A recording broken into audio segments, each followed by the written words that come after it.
Hi everyone, it's Jenny here from YouSilly Sausage. I just want to show you this week's quick and easy and delicious meal idea.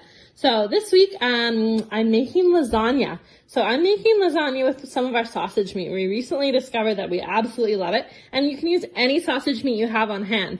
So this week I'm using some bratwurst silly sausage, some mild Italian silly sausage, and some beef and beer silly sausage. Now I have some of the uncased, and you can order some uncased from us, or you can just pop it out of the casings, and you can use literally any savory sausage meat. So all I do is fry up the sausage meat and mix it into our YouSilly pasta sauce. So if you haven't tried our pasta sauce, it's delicious. It's amazing, obviously, with pasta or meatball subs, things like that. Highly recommend. It's even really good as a pizza sauce. I'm gonna fry up my meat, pop it in my pasta sauce, layer it with my cheese, and I buy the lasagna sheets because they're easy, and you just start layering and then you're good to go.